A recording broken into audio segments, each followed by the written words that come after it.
ಈ ರೀತಿಯಾದ ಒಂದು ಪಾಪ್ಯುಲೇಷನ್ ಎಕ್ಸ್ಪ್ಲೋಷನ್ ಬಗ್ಗೆ ತಿಳ್ಕೊಳ್ತಾ ಹೋದ್ರೆ ಸೊ ಆಲ್ರೆಡಿ ಯಾವ ರೀತಿಯ ಎಫೆಕ್ಟ್ ಇದೆ ಅಥವಾ ರೀಸನ್ ಫಾರ್ ಪಾಪ್ಯುಲೇಷನ್ ಎಕ್ಸ್ಪ್ಲೋಷನ್ ಬಗ್ಗೆ ನಾವು ಡಿಸ್ಕಷನ್ ಮಾಡೋಣ. ನೆಕ್ಸ್ಟ್ ಸೊ ಪಾಪ್ಯುಲೇಷನ್ ಎಕ್ಸ್ಪ್ಲೋಷನ್ ಆಯ್ತು, ಅದನ್ನ ರೀಸನ್ ಅಂತ ಕೂಡ ಆಯ್ತು, ಬಟ್ ಅದನ್ನ ಕಂಟ್ರೋಲ್ ಮಾಡಬೇಕು. ಸೊ ಕಂಟ್ರೋಲ್ ಮಾಡ್ಲಿಕ್ಕೆ ಕೆಲವೊಂದು ಮೆಜರ್ಗಳನ್ನ ವಾಟ್ ಎವರ್ ದಟ್ ನಮ್ಮ ಒಂದು ಗೌರ್ಮೆಂಟ್ ಆರ್ಗನೈಸೇಷನ್ ನಾವೇ ಗೌರ್ಮೆಂಟ್ ಇರ್ಬೋದು ಅಥವಾ ನಾನ್ ಗೌರ್ಮೆಂಟ್ ಆರ್ಗನೈಸೇಷನ್ ಇರ್ಬೋದು ಎಲ್ಲರೂ ಸೇರಿ ಕೆಲವೊಂದು ಮೆಜರ್ಸ್ ಗಳನ್ನ ಪಾಪ್ಯುಲೇಷನ್ ಕಂಟ್ರೋಲ್ ಮಾಡಲೇಬೇಕು, ಪಾಪ್ಯುಲೇಷನ್ ಎಕ್ಸ್ಪ್ಲೋಷನ್ ಕಂಟ್ರೋಲ್ ಮಾಡಬೇಕು ಒಂದು ನಿಟ್ಟಿನಲ್ಲಿ ಕೆಲವೊಂದು ಮೆಜರ್ಸ್ ನ ಫಾಲೋ ಅಪ್ ಮಾಡೋದು ಅಂತ ಹೇಳ್ತಾ so that is the measures to control the over population. So ಒಂದೊಂದೇ ಮೆಜರ್ಸ್ ಬಗ್ಗೆ ನಾವು ತಿಳ್ಕೊಳ್ತಾವನ್ನ. ಸೊ ಆಲ್ರೆಡಿ ಫಸ್ಟ್ ಒಂದು ನಾವು ಮೆಜರ್ ನ ಬಗ್ಗೆ ತಿಳ್ಕೊಳ್ತಾ ಸ್ಟ್ರಾಟಜಿನಲ್ಲಿ ಬಂದಿದೆ, ನಾವೊಂದು ರಿಪ್ರೊಡಕ್ಟಿವ್ ಹೆಲ್ತ್ ಪ್ರಾಬ್ಲಮ್ಸ್ ಅಲ್ಲಿ ಸ್ಟ್ರಾಟಜಿಸ್ ತಿಳ್ಕೊಂಡು ಅದೇ ರೀತಿಯ ಸ್ಟ್ರಾಟಜಿಸ್ ಇಲ್ಲಿ ಮೆಜರ್ಸ್ ಆಗಿ ಇನ್ಕ್ಲೂಡ್ ಮಾಡಿ ಅದನ್ನ ಪುಟ್ ಆಫ್ ಮಾಡಬೇಕು ಅಂತ ಒಂದು ಡಿಸಿಷನ್ ಬಂದ್ರು ಅಂತ ಹೇಳ್ಬೋದು. ಸೊ ಆ ಒಂದು ಮೆಜರ್ಸ್ ನ ಬಗ್ಗೆ ತಿಳ್ಕೊಳ್ತಾರೆ. ಫಸ್ಟ್ ಒಂದು ಮೆಜರ್ ನ ಬಗ್ಗೆ ನಾವು ನೋಡ್ತಾರೆ education and awareness. It is a kind of measure, education and awareness ಅಂತ ಹೇಳ್ತೀವಿ. It is a kind of first measure to control the whole population. Both education and awareness ಅಂತ ಹೇಳ್ಬೋದು. What is meant by education and awareness ಅಂತ ಹೇಳ್ತಾರೆ? So it is nothing but that increasing the literacy rate, increasing the literacy.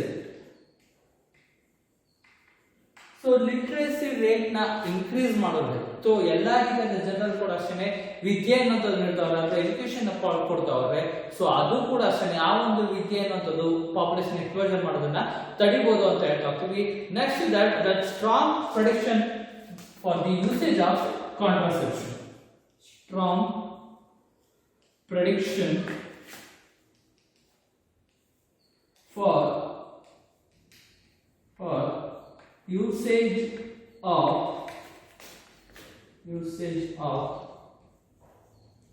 contraception.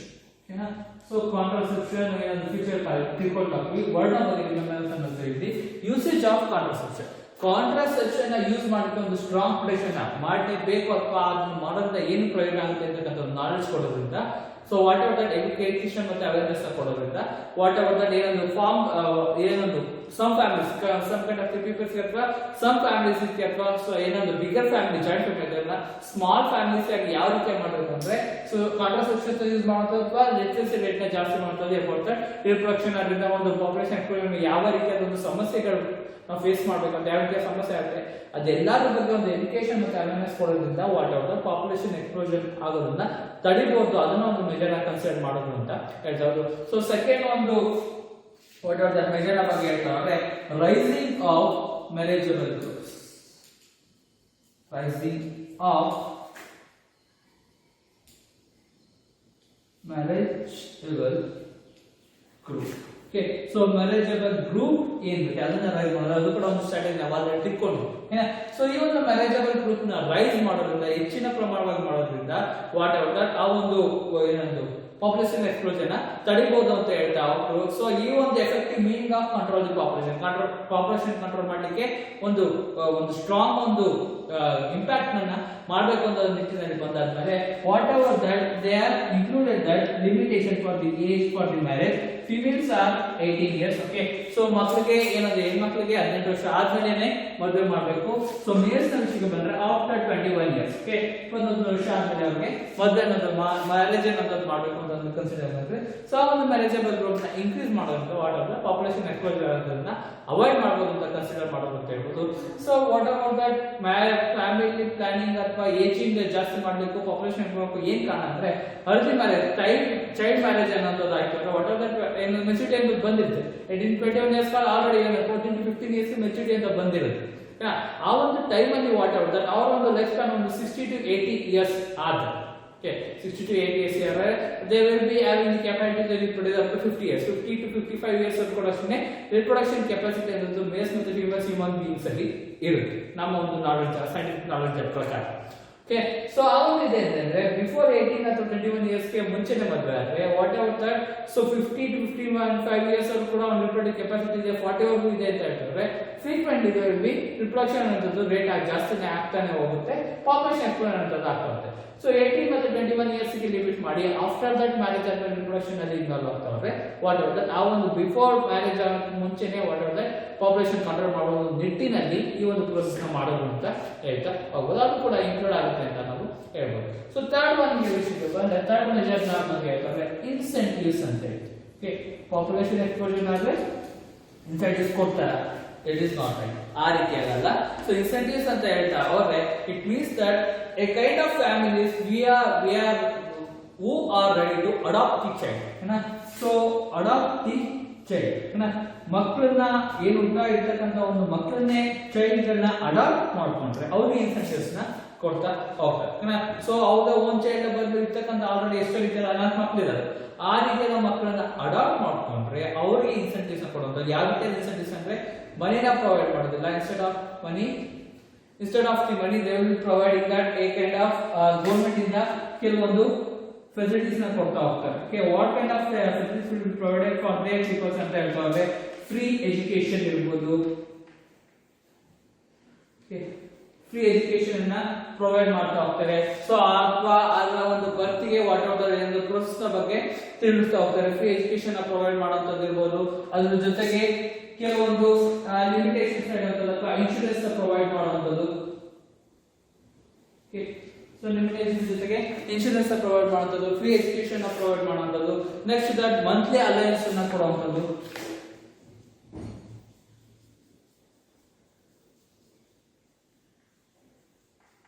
So monthly alliance ನ ಕೊಡುವಂಥದ್ದು, including that ಏನಾದ್ರು ಇದಾಗಿ government officials ಆಗಿದ್ರೆ ಆ ಒಂದು ಅಡಾಪ್ಟ್ ಮಾಡ್ಕೊಳ್ತಕ್ಕಂಥ ಒಂದು ಚಿಲ್ಡ್ರನ್ಸ್ ಇರ್ತಾರೆ ಅವರ ಒಂದು ಫ್ಯಾಮಿಲೀಸ್ ಗೆ ಪ್ರಮೋಷನ್ ಅನ್ನ ಕೊಡುವಂಥದ್ದು. ಓಕೆ, ಸೊ ಈ ರೀತಿಯಾದ ಒಂದು ಇನ್ಸೆಂಟಿವ್ಸ್ ನ ಪ್ರೊವೈಡ್ ಮಾಡೋದ್ರಿಂದ whatever that population explosion ತಡಿಬಹುದು ಅಂತ ಕೂಡ ಇದು ಕೂಡ ಒಂದು ಮೆಜರ್ ಆಗಿ ಕನ್ಸಿಡರ್ ಮಾಡಿದ್ದಾರೆ ಅಂತ ನಾವು ಹೇಳ್ತಾ ಹೋಗ್ಬೋದು. This are the measures. Next that so ನಾನು ಅವಾಗಲೇ ಹೇಳಿದೆ family planning. Okay, family planning ಅನ್ನೋದು ಕೂಡ ಅಷ್ಟೇ ಒಂದು ರೀತಿಯಾದ ಮೆಜರಿಂಗ್ ಅಂತ measure for the population control ಅಂತ ಹೇಳ್ತಾರೆ. ಸೊ ಈ ಒಂದು ಫ್ಯಾಮಿಲಿ ಪ್ಲಾನಿಂಗ್ ಅಲ್ಲಿ ಯಾವ ರೀತಿಯಾಗಿ ಹೇಳ್ತಾರೆ whatever that there will be a kind of scientific level ಅಲ್ಲಿ ಫ್ಯಾಮಿಲಿ ಪ್ಲಾನಿಂಗ್ ನ ಮಾಡುತ್ತಾ ಹೋಗೋದು ಅಂತ ಹೇಳ್ಬೋದು. So what kind of the family planning ಅಂತ ಸೈಂಟಿಫಿಕ್ ಡೆಫಿನಿಷನ್ ನಾವು ಹೇಳ್ತಾರೆ the prevention of the fusion of male and female gametes ಅಂತ ಹೇಳ್ತಾರೆ. ಜಸ್ಟ್ ಒಂದು ಡೆಫಿನಿಷನ್ ಅಷ್ಟೇ, ಸೈಂಟಿಫಿಕ್ ಡೆಫಿನಿಷನ್ ಅಷ್ಟೇ.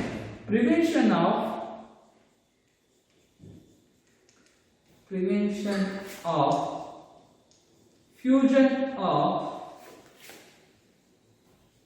male and female gametes. It's a purely scientific definition. Okay, prevention of fusion of male and female gametes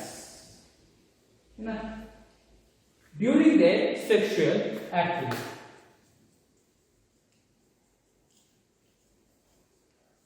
During their sexual activity. So ಆ ಒಂದು sexual activity ನಲ್ಲಿ so ಏನಾದ್ರು gamete fuse ಆಗೋದನ್ನ ತಡೆದ್ರೆ so whatever that ಅದು ಒಂದು definition of the family planning ಅಂತ ಕೊಟ್ಟರು. ಸೊ ಯಾವ ರೀತಿಯಾಗಿ ತಡಿಬಹುದು? ಸೊ ಈ ರೀತಿಯಾದ ಫ್ಯೂಷನ್ ಅನ್ನು ತಡೆದ್ರೆ they can lead a standard life ಅಂತ ಒಂದು ಕನ್ಸಿಡರೇಷನ್ ಮಾಡ್ತಾ ಹೋದ್ರು. ಸೊ ಇದನ್ನ ಕಂಟ್ರೋಲ್ ಮಾಡಲಿಕ್ಕೆ ಒಂದು ಡೆಫಿನಿಷನ್ ಕೊಟ್ಟರಲ್ಲ, ಅದಕ್ಕೆ ಒಂದು ಮೀನಿಂಗ್ ಕೊಟ್ರ ಯೂಸ್ ಮಾಡಿದ್ರು. Those are nothing but that contraceptions ಅಂತ ಕರೀತಾರೆ. ಓಕೆ, ಇದೆಲ್ಲ those are said with the be contraceptions ಅಂತ ಅದಕ್ಕೆ ಕರೀತಾರೆ. ಓಕೆನಾ? ಸೊ ವಾಟ್ ಎವರ್ ದಟ್ ಈ ಒಂದು ಕಾಂಟ್ರಾಸೆಪ್ಷನ್ಸ್ ನ ಯೂಸ್ ಮಾಡೋದ್ರಿಂದ ವಾಟ್ ಎವರ್ ದಟ್ ಏನು ಫ್ಯಾಮಿಲಿ ಪ್ಲಾನಿಂಗ್ ಅನ್ನೋದು ಆಗುತ್ತೆ. ಸೊ ಸೆಕ್ಷುಯಲ್ ಆಕ್ಟಿವಿಟಿ ಅಥವಾ ಸೆಕ್ಷುಯಲ್ ಅರ್ಜನ್ನ ನಾವು ಕಂಟ್ರೋಲ್ ಮಾಡ್ಲಿಕ್ಕೆ ಆಗುತ್ತದೆ. ಅಥವಾ ಕಾಂಟ್ರಾಸೆಪ್ಷನ್ ಯೂಸ್ ಮಾಡಿದ್ರೆ family planning what ever that ಏನೊಂದು ಗ್ಯಾಮೆಟ್ಸ್ ರಿಲೀಸ್ ಆಗ್ಕೊಡೋದನ್ನ ಫ್ಯೂಸ್ ಆಗೋದನ್ನ ಪ್ರಿವೆಂಟ್ ಆಗೋದು. ಆ ಒಂದು ನಿಟ್ಟಿನಲ್ಲಿ ಬಂದಂತ ಒಂದು ಪ್ರೋಸೆಸ್ ಅಂತ ಹೇಳ್ತಾ ಹೋದ್ರೆ that is about family planning ಅಂತ ಹೇಳ್ತೀವಿ. ಸೊ ಅದನ್ನೇ ನಾವು ವಾಟ್ ಎವರ್ ನಾವು ಬರ್ತ್ ಕಂಟ್ರೋಲ್ ಅಥವಾ ಕಾಂಟ್ರಾಸೆಪ್ಷನ್ಸ್ ಅಂತ ಕರೀತಾ ಹೋಗ್ತೀವಿ. ಸೊ ಬರ್ತ್ ಕಂಟ್ರೋಲ್ ಇದೆ, ಅದಕ್ಕೆ ನಾವು ಕಾಂಟ್ರಾಸೆಪ್ಷನ್ ಅಂತಾನೆ ಕರಿತಾ ಹೋಗ್ತೀವಿ. ಇದಕ್ಕೆ ಕೆಲವೊಂದು ಡಿವೈಸಸ್ ಗಳನ್ನ ನೋಡ್ತಾ ಹೋಗ್ತೀವಿ. ನಥಿಂಗ್ ಬಟ್ ಬರ್ತ್ ಕಂಟ್ರೋಲ್ ನಾವು ಸೈಂಟಿಫಿಕ್ ವರ್ಡ್ ನಾವು ಕಾಂಟ್ರಾಸೆಪ್ಷನ್ಸ್ ಅಂತ ಕರೀತಾ ಹೋಗ್ತೀವಿ.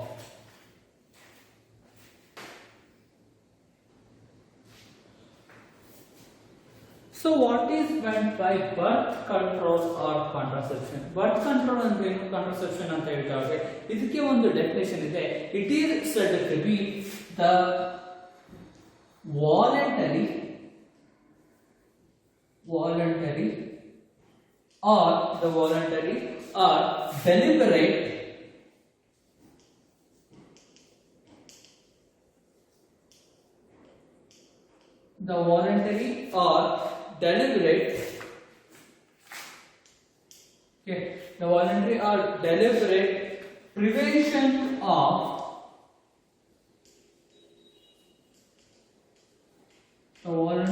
or deliberate prevention of pregnancy.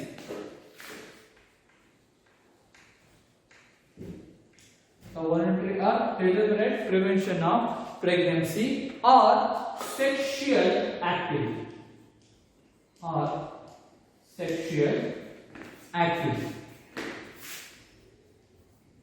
So it is said to be birth control or contraception ಅಂತ ಕರೀತಾರೆ. The voluntary or deliberate prevention of pregnancy or sexual activity. So ಏನು ನಿಮಗೆ ತಿಳಿಸಿದ್ರೆ ತನ್ನ ಒಂದು ಸ್ವಂತಿಕೆಯಾಗಿ ಅಥವಾ ವಾಲಂಟಿಯರ್ ಆಗಿ ಬಂದು ಸೊ ಆ ಒಂದು ಸೆಕ್ಷುವಲ್ ಆಕ್ಟಿವಿಟಿ ಅಥವಾ ಪ್ರೆಗ್ನೆನ್ಸಿನ ತಡೆಯೋದನ್ನ ಒಂದು ಪ್ರಿವೆಂಟ್ ಮಾಡೋ ಪ್ರೋಸೆಸ್ ನಾವು ಬರ್ತ್ ಕಂಟ್ರೋಲ್ ಅಂತ ಒಂದು ಸೈಂಟಿಫಿಕ್ ಡೆಫಿನೇಷನ್ ನೋಡ್ತಾ ಹೋಗ್ತೀವಿ. What is meant by contraception or what is meant by birth control ಅಂತ one marks definition ಕೇಳೋಂತ ಚಾನ್ಸ್ ಇರುತ್ತೆ. The voluntary or deliberate prevention of pregnancy or sexual activity.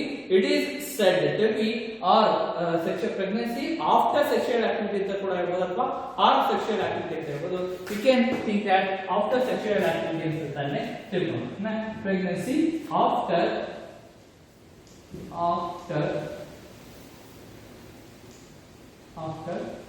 sexual activity ಆದ ನಂತರ ಏನೋ ಪ್ರೆಗ್ನೆನ್ಸಿನ ಪ್ರಿವೆಂಟ್ ಮಾಡೋದು volunteer ಆಗಿ ಅಥವಾ ಡೆಲಿಬ್ರೇಟ್ ಆಗಿ ಅಂತ ಹೇಳಿದ್ರೆ ಸೊ ಅದನ್ನ ನಾವು ಬರ್ತ್ ಕಂಟ್ರೋಲ್ ಅಥವಾ ಕಾಂಟ್ರಾಸೆಪ್ಷನ್ ಅಂತ ಕರೀತಾ ಹೋಗ್ತೀವಿ. ಸೊ ಇದು ಒಂದು what of the birth control ಅಂತ ಹೇಳ್ತೀವಿ. ಇನ್ನೊಂದು ಮೆಥಡ್ ಕೂಡ ನಾವು ನೋಡ್ತಾ ಹೋಗ್ತೀವಿ ಏನೊಂದು ಬರ್ತ್ ಕಂಟ್ರೋಲ್ ಬಗ್ಗೆ. It is the kind of family planning method. So ಅದು ಒಂದು ಫ್ಯಾಮಿಲಿ ಪ್ಲಾನಿಂಗ್ ನ ಮೆಥಡ್ ಅಂತ ಹೇಳ್ತಾ ಹೋಗ್ತೀವಿ. Family planning method. ಸೊ ಅದಕ್ಕೂ ನಾವು ಬರ್ತ್ ಕಂಟ್ರೋಲ್ ಅಂತ ಹೇಳ್ತೀವಿ. ಸೊ ಅದಕ್ಕೆ ಒಂದು ಸೈಂಟಿಫಿಕ್ ಮೀನಿಂಗ್ ಅನ್ನು ಕೊಡ್ತಾರೆ, spacing method. Okay, it is said to be spacing method ಅಂತ ಹೇಳ್ತಾ ಹೋಗ್ತೀವಿ. So what it meant by spacing method ಅಂತ ಹೇಳ್ತಾರೆ, there should be a whatever that distance between the two successive child birth ಅಥವಾ successive child birth ಅಂತ ಹೇಳ್ತಾ ಹೋಗ್ತೀವಿ. They should maintain a distance between successive child birth. So child birth ಅಂದ್ರೆ ಆ ಒಂದು child birth ಮೇಲೆ successive distance maintain ಮಾಡೋದನ್ನ ನಾವು ಸ್ಪೇಸಿಂಗ್ ಮೆಥಡ್ ಅಂತ ಹೇಳ್ತೀವಿ. ಈ ಒಂದು ಸ್ಪೇಸಿಂಗ್ ಮೆಥಡ್ ನಾವು ಫ್ಯಾಮಿಲಿ ಪ್ಲಾನಿಂಗ್ ಮೆಥಡ್ ಅನ್ನು ಯೂಸ್ ಮಾಡ್ತಾ ಹೋದ್ರೆ ವಾಟ್ ಆರ್ ಅದು ಕೂಡ ಒಂದು ಬರ್ತ್ ಕಂಟ್ರೋಲ್ ಅಥವಾ ಕಾಂಟ್ರಾಸೆಪ್ಷನ್ ಅಂತ ಹೇಳ್ತೀವಿ. What is not spacing method ಅಂದ್ರೆ ಸೊ ಒಂದು ಮಕ್ಕಳು ಅಲ್ಲ ಅಂತ ನೆಕ್ಸ್ಟ್ ಇಯರ್ ಅಲ್ಲ, ಸೊ 1 3 to 4 years 5 years ಇಟ್ಕೊಂಡು ನೆಕ್ಸ್ಟ್ ಒಂದು ಏನಂದ್ರೆ ವಾಟ್ ಎವರ್ ದಟ್ ಏನಂದ್ರೆ ನೆಕ್ಸ್ಟ್ ಚೈಲ್ಡ್ ಬರ್ತ್ಗೆ ಇದು ಪ್ರೋಸೆಸ್ ಮಾಡೋದು. ಓಕೆ, ಸೊ ಆ ರೀತಿಯ ಒಂದು ಸ್ಪೇಸಿಂಗ್ ಮೆಥಡ್ ನ ಫಾಲೋ ಮಾಡ್ತಾ ಹೋದ್ರೆ ವಾಟ್ ಎವರ್ ನಮ್ಮ ಒಂದು ಲೈಫ್ ಸ್ಪ್ಯಾನ್ ಒಂದು 45 to 50 years ಅಥವಾ 55 years ನಮಗೆ ರಿಪ್ರೊಡಕ್ಟಿವ್ ಕೆಪಾಸಿಟಿ ಇದೆ ಅಂತ ಹೇಳ್ತಾ ಹೋದ್ರೆ ಸೊ ಸ್ಪೇಸ್ ಮಾಡ್ತಾ ಹೋದ್ರೆ whatever that if we are like to that we can have a 1 to 2 trials or 3 childrens ಅಂತ ನಾವು ಹೇಳ್ಬಹುದು. ಸೊ ಈ ರೀತಿಯಾದ ಒಂದು ಸ್ಪೇಸಿಂಗ್ ಮೆಥಡ್ ಯೂಸ್ ಮಾಡೋದು ಅಥವಾ ಕಾಂಟ್ರಾಸೆಪ್ಷನ್ಸ್ ನ ಯೂಸ್ ಮಾಡೋದ್ರಿಂದ what ever the family planning ಅಥವಾ ಬರ್ತ್ ಕಂಟ್ರೋಲ್ ಅನ್ನೋದು ಆಗುತ್ತೆ ಅಂತ ಒಂದು ನಿಟ್ಟಿನಲ್ಲಿ ಬಂತು ಅಂತ ಹೇಳ್ತಾ ಹೋಗ್ಬೋದು. ಓಕೆನಾ? ಸೊ ಈ ರೀತಿಯಾದ ಸ್ಪೇಸಿಂಗ್ ಮೆಥಡ್ ನಾವು ಫರ್ದರ್ ನಾವು ಈ ರೀತಿಯ ಸ್ಪೇಸಿಂಗ್ ಮೆಥಡ್ ಹಾಕಬೇಕು ಅಂದ್ರೆ ಯಾವ ರೀತಿಯಾದ ಒಂದು ಕಾಂಟ್ರಾಸೆಪ್ಷನ್ ಅಥವಾ ಯಾವ ರೀತಿಯಾದ ಒಂದು ಫಿಸಿಕಲ್ ಕಾಂಟ್ಯಾಕ್ಟ್ ಅಥವಾ ಫಿಸಿಕಲ್ ಪ್ರೋಸೆಸ್ ನ ಅವಾಯ್ಡ್ ಮಾಡುವ ಒಂದು ಪ್ರೋಸೆಸ್ ನ ಒಂದು ನಿಟ್ಟಿನಲ್ಲಿ ತಗೊಳ್ಬಹುದು ಅಂತ ಒಂದು ಪ್ರೋಸೆಸ್ ಮಾಡ್ತಾ ಹೋಗ್ತಾರೆ. These kind of the spacing methods are categorised into the majorly 3 methods. 3 ರೀತಿಯಾದ ಮೆಥಡ್ಸ್ ಆಗಿ ಮೇಜರ್ ಮೆಥಡ್ಸ್ ಆಗಿ ಕ್ಯಾಟಗರೈಸ್ ಮಾಡಿದ್ದಾರೆ ಅಂತ ಹೇಳ್ಬೋದು. ಸೊ ಅದನ್ನ ನಾವೇನು ಕನ್ಸಿಡರ್ ಮಾಡಿದ್ವಿ ಅಂದ್ರೆ measures for the birth control. Actually ಅದು ಸ್ಪೇಸಿಂಗ್ ಮೆಥಡ್ ನ ಯಾವ ರೀತಿಯಾಗಿ ಫಾಲೋ ಮಾಡಬೇಕಾಗುತ್ತೆ ಅಂತಕ್ಕಂಥ ಒಂದು ಕಾನ್ಸೆಪ್ಟ್ ಅದು ಕೂಡ ಅಷ್ಟೇ. ಸೊ ವಾಟ್ ಆರ್ ದಟ್ ನಾವು ಅದನ್ನ ಮೆಜರ್ಸ್ ಫಾರ್ ಸ್ಪೇಸಿಂಗ್ ಮೆಥಡ್ ಅಥವಾ ಮೆಜರ್ಸ್ ಫಾರ್ ಬರ್ತ್ ಕಂಟ್ರೋಲ್ ಅಂತ ನಾವು ಕನ್ಸಿಡರ್ ಮಾಡಿದ್ವಿ. Measures for birth control, birth control or contraception. Okay, so nothing but that bracket ನಲ್ಲಿ ನಾವು spacing method ಇರ್ತಕ್ಕಂತ ಒಂದು measures ಅಂತ ಹೇಳ್ತಾವನ್ನ. So what about that? It is the spacing method. Spacing method ಅಂದ್ರೆ ಅದನ್ನ ಯಾವ ರೀತಿಯಾಗಿ ಫಾಲೋ ಮಾಡಬೇಕು ಅನ್ನೋದನ್ನ ಕೆಲವೊಂದು ಮೆಜರ್ಸ್ ಅನ್ನು ಹೇಳಿದ್ದಾರೆ. So types of spacing, categories of the spacing methods ಅಂತ ನಾವು ಹೇಳ್ತಾ ಹೋಗೋದು. ಸೊ ಈ ರೀತಿಯಾದ ಒಂದು ಮೆಜರ್ಸ್ ಅಲ್ಲಿ ಫಸ್ಟ್ ಮೆಜರ್ ನಾವು ವಿಷಯಕ್ಕೆ ಬಂದ್ರೆ, so it is said to be the natural method or physiological method ಅಂತ ಹೇಳ್ತೀವಿ. ಓಕೆನಾ?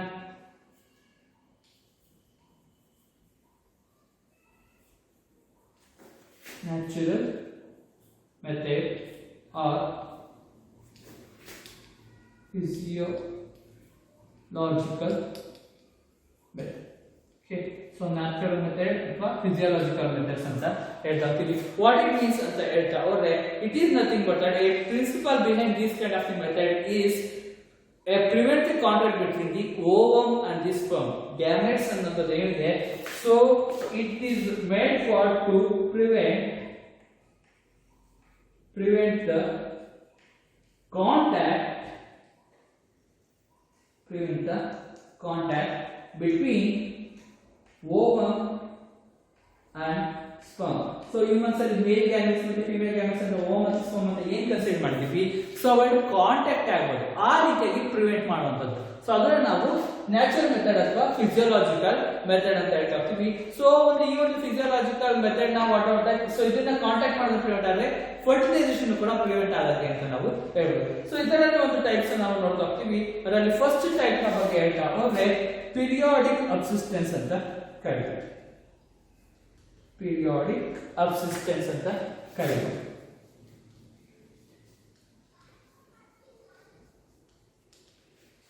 ಪೀರಿಯಾಡಿಕ್ ಅಬ್ಸಿಸ್ಟೆನ್ಸ್ ಅಂತ ಕರಿತಾ ಹೋಗ್ತೀವಿ.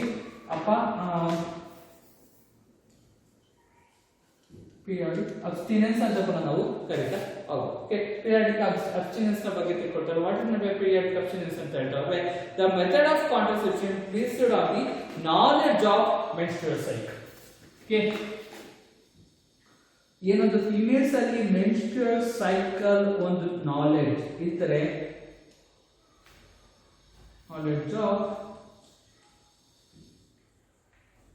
menstrual cycle. So menstrual cycle ನ ಬಗ್ಗೆ ನಾಲೆಡ್ಜ್ ಇದ್ದರೆ, so it will be a kind of periodic abstinence ಅಂತ ಕರೀತಾ ಹೋಗ್ತೀವಿ. What is mean by menstrual cycle ಅಂತ ಏನೊಂದು ನಾಲೆಡ್ಜ್ ಇರಬೇಕು ಅಂದ್ರೆ, ಸೊ ಆ ಒಂದು menstrual cycle ಅಲ್ಲಿ ಓವಲೇಷನ್ ಪೀರಿಯಡ್ ಅನ್ನೋದು ಇರುತ್ತೆ, ನಾನ್ ಓವಲೇಷನ್ ಪೀರಿಯಡ್ ಅಂತೀವಿ, ಅಥವಾ ಕಾಮನ್ ಆಗಿ ನಾವು ಹೇಳ್ತಾ ಸೇಫ್ ಪೀರಿಯಡ್, ಅನ್ಸೇಫ್ ಪೀರಿಯಡ್ ಅಂತ ಕರಿತೀವಿ. ಸೊ ಆ ಒಂದು ಸೇಫ್ ಪೀರಿಯಡ್ ಯಾವುದು, ಅನ್ಸೇಫ್ ಪೀರಿಯಡ್ ಯಾವುದು, ಆ ಒಂದು ಟೈಮ್ ನ ನೋಡ್ಕೊಂಡು, ಆ ಒಂದು ಪೀರಿಯಡ್ ನ ನೋಡ್ಕೊಂಡು, ವಾಟ್ ಎವರ್ ದ ಮೇಲ್ ಮತ್ತೆ ಫೀಮೇಲ್ ಕಾಂಟ್ಯಾಕ್ಟ್ ಆದ್ರೆ, ಸೊ ಇಂಟರ್ಕೋರ್ಸ್, ಸೆಕ್ಷುವಲ್ ಇಂಟರ್ಕೋರ್ಸ್ ಆದ್ರೆ ಆ ಒಂದು ಪೀರಿಯಡ್ ಅನ್ನು ನೋಡ್ಕೊಂಡು, so it will be a periodic abstinence ಅಂತ ನಾವು ಕರೀತಾ ಹೋಗ್ತೀವಿ.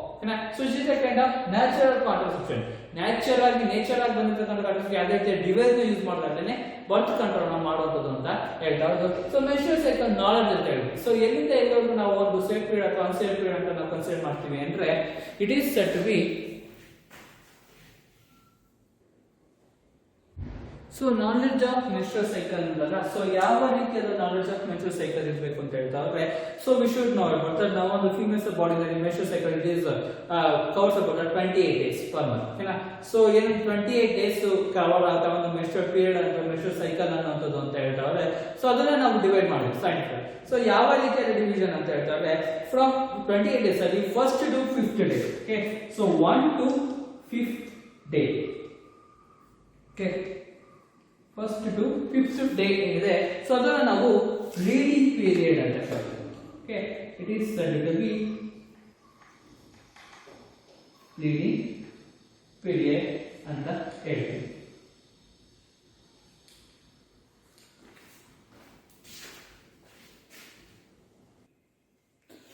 So 1 to 5th day after 28 days ಅಂತ ಅದನ್ನ ನಾವು ಬ್ಲೀಡಿಂಗ್ ಪೀರಿಯಡ್ ಅಂತ ಕನ್ಸಿಡರ್ ಮಾಡಿದೀವಿ. ಸೊ ಈ ಒಂದು ಬ್ಲೀಡಿಂಗ್ ಪೀರಿಯಡ್ ಅಲ್ಲಿ whatever that it is unsafe period ಅಂತ ನಾವು ಕರೀತಾ ಹೋಗೋದು. ಸೊ ಬ್ಲೀಡಿಂಗ್ ಪೀರಿಯಡ್ ಅಲ್ಲಿ ಯಾರು ಕೂಡ ಸೆಕ್ಷುವಲ್ ಇಂಟರ್ಕೋರ್ಸ್ ಅಥವಾ ಸೆಕ್ಷುವಲ್ ಆಕ್ಟಿವಿಟಿನಲ್ಲಿ ಇನ್ಕ್ಲೂಡ್ ಆಗೋದು. Okay, so next that 6 to 8 day 10th day ಅಂತ ಹೇಳ್ತೀವಿ. Okay, 6th day to 10th day. ಏನಿದೆ ಸೊ ಇದನ್ನ ನಾವು safe period for the sexual intercourse ಅಂತ ಕನ್ಸಿಡರ್ ಮಾಡಿ.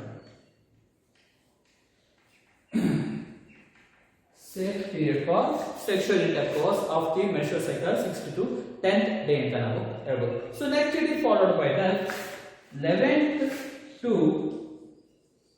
28th. Okay, so 11th day ಇಂದ 28th ಡೇ ಏನಿದೆ ಸೊ ಇದನ್ನ ನಾವು particular period is called as ovulation period ಅಂತ ಹೇಳ್ತೀವಿ.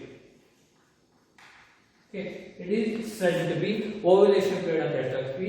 It is a particularly unsafe period. Okay, so it is a unsafe period ಅಂತ ನಾವು ಹೇಳ್ತಾ ಹೋಗ್ಬೋದು. So why it is ಅಂತ ಹೇಳಿದ್ರೆ it takes place on the 14th day viability in 24 to 48 hours ಅಂತ ಹೇಳ್ತೀವಿ. ಸೊ ಏನೊಂದು ಓವ್ಯುಲೇಷನ್ ಪೀರಿಯಡ್ ಏನಿದೆ ಅನ್ಸೆಪ್ಟ್ ಅಂತ ಹೇಳಿದ್ರೆ ಆ ಒಂದು ಟೈಮಲ್ಲಿ ಓವ್ಯುಲೇಷನ್ ಅಥವಾ release of the ovum from the what ever that ovary ಅಂತ ಹೇಳ್ಬೋದು. ಓವರಿ ಅಂತಕ್ಕಂಥ ಏನು ಫೀಮೇಲ್ ರಿಪ್ರೊಡಕ್ಟಿವ್ ಆರ್ಗನ್ ಇದೆ ಅದರಿಂದ ಓವ್ಯುಲೇಷನ್ ಆಗುತ್ತೆ. ಪರ್ಟಿಕ್ಯುಲರ್ ಆಗಿ ಹೇಳ್ಬೇಕು ಅಂದ್ರೆ 14th day. Okay, so 11th ಇಂದ 28th ಡೇ ಅಂದ್ರೆ ಮೆನ್ಸ್ಟ್ರುಯಲ್ ಸೈಕಲ್ ನಲ್ಲಿ ಸೊ ಇಟ್ ಇಸ್ ಓವ್ಯುಲೇಷನ್ ಆಗ್ತದೆ 14th ಡೇ ಅಂತ ಹೇಳ್ತೀವಿ. ಒಂದು ನಾರ್ಮಲ್ ಫೀಮೇಲ್ ನಲ್ಲಿ 14th ಡೇ ನಲ್ಲಿ ವೆವ್ಯುಲೇಷನ್ ಆಗುತ್ತೆ. ಸೊ 14th ಡೇ ನಲ್ಲಿ ಆದಂತ ವೆವ್ಯುಲೇಷನ್ ಆದಂತ ಒಂದು ಓವಮ್ ಏನಿದೆ it will be viable up to that 24 to 48 hours. Okay, so 14th day ಏನೊಂದು ಓವ್ಯುಲೇಷನ್ ಆಗುತ್ತೆ ಸೊ ಒಂದು ಓವ್ಯುಲೇಟ್ ಆದಂತ ಓವಮ್ ಅನ್ನೋದು ಇರುತ್ತೆ. ಸೊ 24 ರಿಂದ 48 ಗಂಟೆವರೆಗೂ ಕೂಡ ಅಷ್ಟೇ ವೇಯಬಿಲಿಟಿನ ಪಡ್ಕೊಂಡಿದೆ ಅಥವಾ ಲಿವಿಂಗ್ ನೇಚರ್ ಅಲ್ಲಿ ಏನೊಂದು ವೇಯಬಿಲಿಟಿನ ಪಡ್ಕೊಂಡಿದೆ ಇರ್ಬೋದು. ಆ ಒಂದು ಟೈಮಲ್ಲಿ ಏನಾದ್ರು ಸೊ ಸ್ಪರ್ಮ್ ಸೆಕ್ಷುವಲ್ ಇಂಟರ್ಕೋರ್ಸ್ ಆಗಿ ಸ್ಪರ್ಮ್ ಅನ್ನೋಂಥದ್ದು ಟ್ರಾನ್ಸ್ಫರ್ ಆದ್ರೆ ಅವೆರಡು ಫ್ಯೂಷನ್ ಆಗಿ ಫರ್ಟಿಲೈಸೇಷನ್ ಅನ್ನೋದು ಈಸಿಯಾಗಿ ಆಗುತ್ತೆ ಅಂತ ಹೇಳ್ತಾರೆ. ಸೊ ಆ ಒಂದು ನಿಟ್ಟಿನಲ್ಲಿ so from 11th to 28th day ಇದೆ ಸೊ ಅಷ್ಟನ್ನ ನಾವು ಓವ್ಯುಲೇಷನ್ ಅಂತ ಹೇಳ್ತೀವಿ. ಬಟ್ ಇದು 14th ಡೇ ಆದ ಎಷ್ಟೊಂದು ಪೀರಿಯಡ್ ಅಲ್ಲಿ 10 days ಪೀರಿಯಡ್ ಆಗ್ತವೆ. ಸೊ ನಾನು ಯಾವಾಗ ಹೇಳಿದೆ healthy normal women. So healthy normal women ಅಲ್ಲಿ ಮಾತ್ರ what of the actually 14th day ಆಗುತ್ತೆ.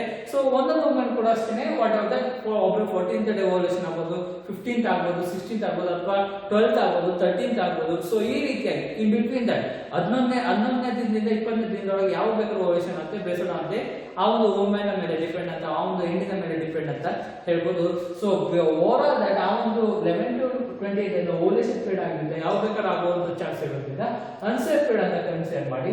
ಸೊ ಆ ಒಂದು ಟೈಮ್ ಅಲ್ಲಿ whatever that sexual intercourse male ಮತ್ತೆ ಫೀಮೇಲ್ ಸೇರಿಲ್ಲ ಅಂದ್ರೆ ಸೊ ಅದನ್ನ ನಾವು ಪೀರಿಯಾಡಿಕ್ ಅಬ್ಸ್ಟಿನೆನ್ಸ್ ಅಂತ ಕರೀತಾ ಹೋಗ್ತೀವಿ.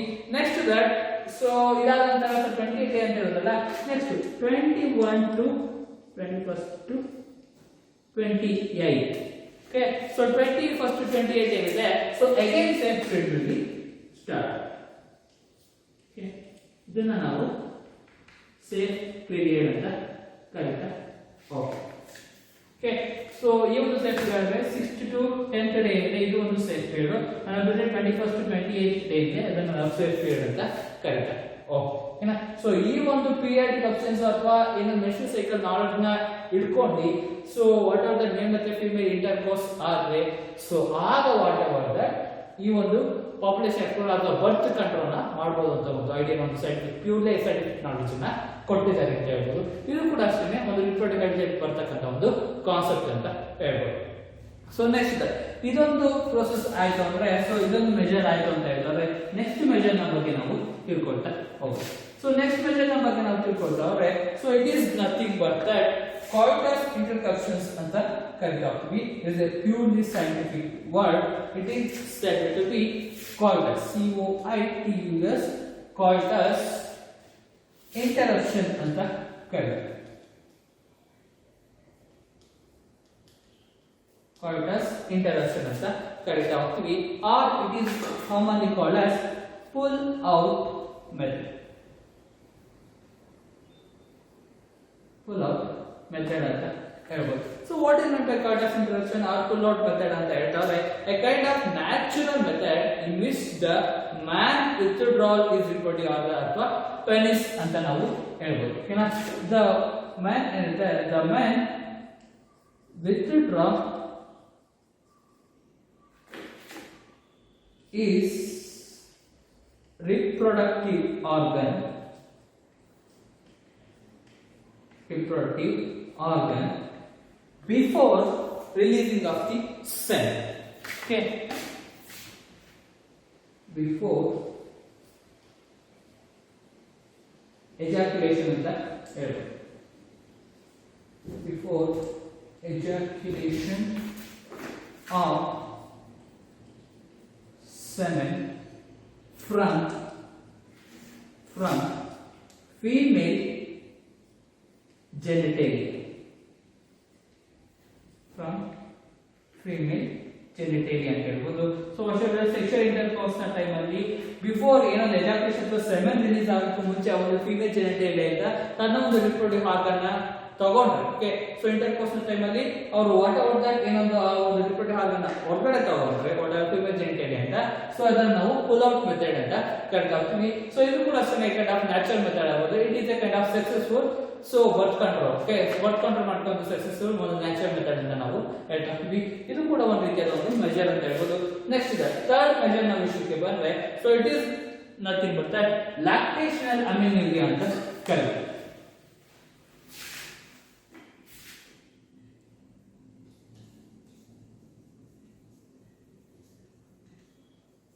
Lactational amenorrhea.